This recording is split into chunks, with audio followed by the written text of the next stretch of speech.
नमस्कार, आप देख रहे हैं स्पेशल रिपोर्ट। मैं हूं आपके साथ आयुषी गुप्ता और चलिए रुक करते हैं खबरों की ओर। ईरान ने इस वक्त इजराइल पर अपना दबदबा बना लिया है और इजराइल का हाल यह है कि उसने अपने जवाबी हमले को लेकर के अभी तक एक बयान जारी नहीं किया है। इस बात से घबराए बेंयामिन नेतन्याहू ने अपने नया टारगेट चुन लिया है। बताया जा रहा है कि इजराइल की सेना ने ऑपरेशन नसरुल्लाह करने की तैयारी पूरी कर ली है। देखिए रिपोर्ट।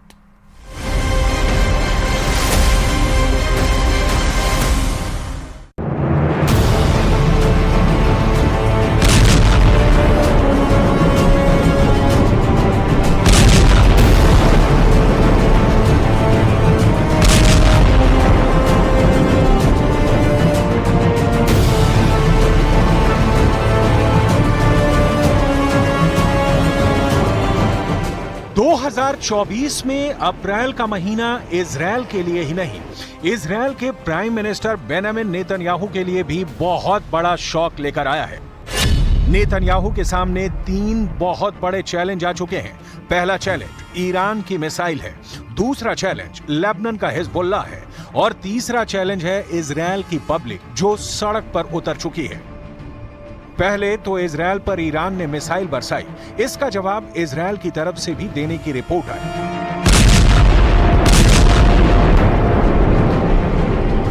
लेकिन अब इजराइल की सड़कों पर नेतन्याहू पर नारे बरस रहे हैं।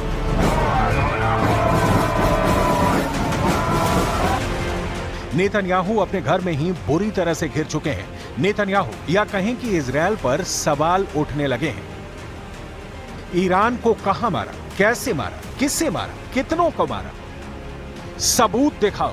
इजराइल की जनता अब नेतन्याहू से बड़ी डिमांड कर रही है। हमास से बंधकों को छुड़ाने की मांग है, नेतन्याहू को हटाकर चुनाव कराने की मांग है। Israeli people are trapped in an abusive relationship with a fundamentalist government. They thought they could leverage the atrocities of October 7th to beat us into submission. Extreme police brutality has deterred many people from joining the protests. This is an abusive relationship. It's not a legitimate government, and we need elections immediately. There's no time to spare.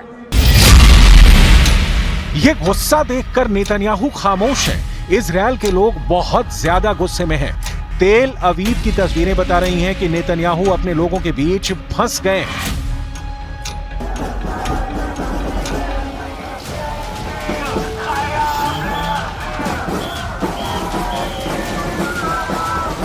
We're hopeless. We don't know what to do anymore. So we're here crying and shouting for help. ये गुस्सा देखकर Israel को Iran का साथी Hezbollah याद आया और फिर नेतन्याहू का ऑर्डर जारी हुआ। लेबनान पर फौरन अटैक हुआ और इसका वीडियो भी बहुत जल्द जारी हो गया। पहला हमला लेबनान के टायर हरफा में हुआ, दूसरी मिसाइल लेबनान के ओदय सेह में गिरी, तीसरी मिसाइल से लेबनान के ख्याम को टारगेट किया गया।